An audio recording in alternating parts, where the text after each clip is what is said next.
बीता world cup England ने जीता। जीत के हीरो रहे ऑलराउंडर बेन स्टोक्स। लेकिन टूर्नामेंट के बाद स्टोक्स के बारे में जो बात सबसे ज़्यादा चर्चित हुई वह थी उनका जन्म स्थान। स्टोक्स इंग्लैंड में पैदा नहीं हुए थे। उनके माँ बाप आज भी न्यूजीलैंड में रहते हैं। इस वर्ल्ड कप से लगभग 16 साल पहले भी ऐसा ही कुछ हुआ था, लेकिन उस वक्त उसकी इतनी चर्चा नहीं हुई थी।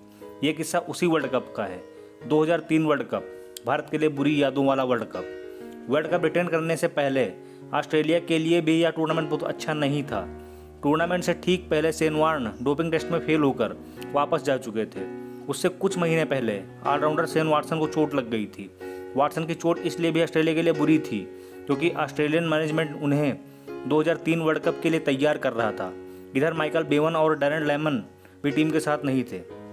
ऐसे हालात में डिफेंडिंग चैंपियंस ऑस्ट्रेलिया ने इस टूर्नामेंट का अपना पहला मैच 11 फरवरी 2003 को खेला। यह पिछले वर्ल्ड कप फाइनल का रिप्ले था।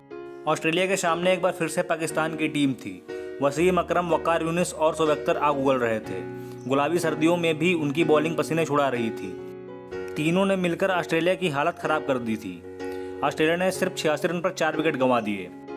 अब नंबर 6 पर आए एंड्रू साइमंड्स, वही साइमंड्स जिनका यह मैच तो दूर इस टूर्नामेंट में खेलना भी पक्का नहीं था। साइमंड्स इस वर्ल्ड कप के लिए साउथ अफ्रीका सिर्फ एक आदमी के चलते आ पाए थे, वो थे रिकी पोंटिंग, जो इस वक्त नॉन स्ट्राइकर एंड पर खड़े थे। अब वक्त था कि इंग्लैंड में जन्मे साइमंड्स पोंटिंग का कर्ज उतारें, भरोसे का कर्ज। लेकिन यह इतना आसान नहीं था। इस मैच से पहले साइमंड्स के नाम वनडे में 23 की एवरेज से कुल 762 रन थे, लेकिन उस दिन साइमंड्स टिक गए किसी मछुआरे की तरह, बीच समंदर लंगर डाले। साइमंड्स ने कई दफ़ा कहा कि अगर वह क्रिकेटर ना होते तो निश्चित तौर पर मछुआरे या किसान होते। उस दिन साइमंड्स ने 22 गज की पिच पर अपने तीनों शौक पूरे किए। मछुआरे की तरह जाल फेंक कर मछलियों का इंतजार किया और सदैव एक किसान की तरह फसल पकते ही उसे स्टोरेज में डंप कर दिया। और क्रिकेट तो वह खेल ही रहे थे। उस दिन साइमंड्स ने सिर्फ 125 बॉल पर 143 रन की नॉट आउट पारी खेल डाली। ऑस्ट्रेलिया ने 50 ओवर्स में 310 रन बनाए और अंत में आसानी से मैच जीत लिया। ऑस्ट्रेलिया बाद में लगातार दूसरी बार वर्ल्ड चैंपियन बना। साइमंड्स कंगारुओं के लिए सबसे ज़्यादा रन बनाने वाले प्लेयर्स में शामिल रहे, लेकिन उनकी कहानी इतनी ही नहीं थी। साइमंड्स की कहानी शुरू हुई थी 9 जून 1975 को। इंग्लैंड के बर्मिंघम शहर में पैदा हुए साइमंड्स के पेरेंट्स के बारे में बेहद कम जानकारी है। कहा जाता है कि उनके पेरेंट्स में से एक वेस्टइंडीज़ मूल के थे, जबकि दूसरा डेनमार्क या स्वीडन से था। साइमंड्स को सिर्फ 3 महीने की उम्र में गोद लेने के बाद उनके नए पेरेंट्स केन और बारबरा ऑस्ट्रेलिया शिफ्ट हो गए। बचपन में साइमंड्स टेबल टेनिस और क्रिकेट दोनों जमकर खेलते थे।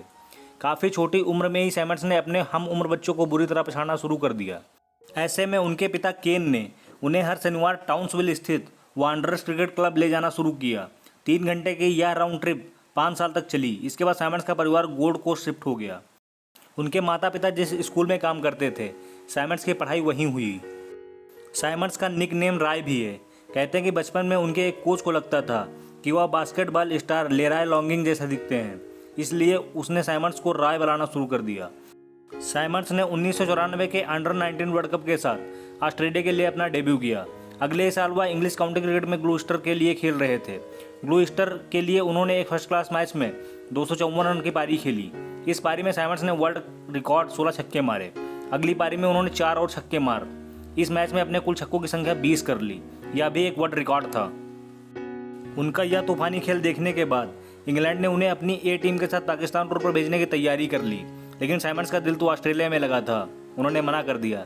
इस बारे में साइमंड्स ने बाद में सिडनी मॉर्निंग हेराल्ड से कहा था, अगर मैंने अपना भविष्य इंग्लैंड के साथ देखने का फैसला कर लिया होता तो इसका अर्थ होता कि मुझे अपना परिवार, गर्लफ्रेंड और ऑस्ट्रेलिया के सारे दोस्त छोड़ने पड़ते। इस घटना के 3 साल बाद 1998 में साइमंड्स ने ऑस्ट्रेलिया के साथ अपना वनडे डेब्यू किया।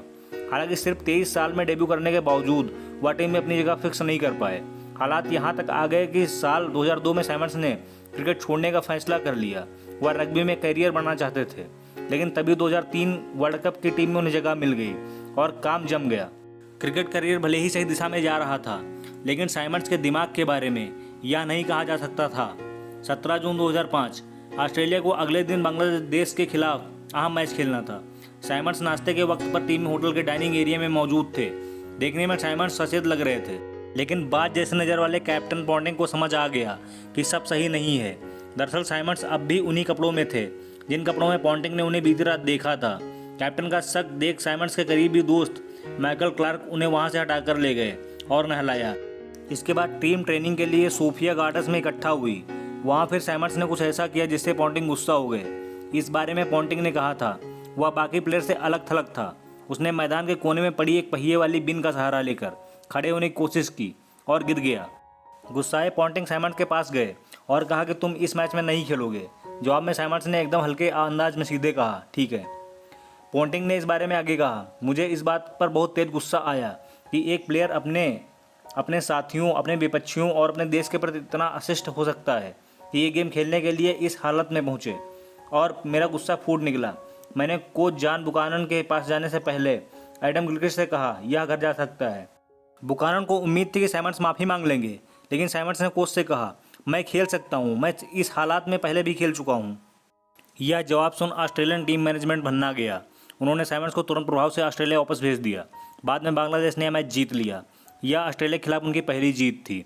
इस गलती के बाद भी सैमंड्स नहीं सुधरे। मार्च 2006 में साउथ अफ्रीका टूर के दौरान वह एक बार एक रग्बी प्लेयर के साथ भिड़ गए। 2007 के वनडे वर्ल्ड कप के दौरान भी एक नाइट क्लब से निकलने के बाद उनकी एक आदमी के साथ लड़ाई हो गई थी।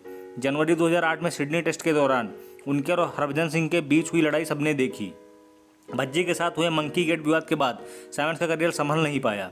इस घटना के बाद उनकी शराबखोरी और बढ़ गई।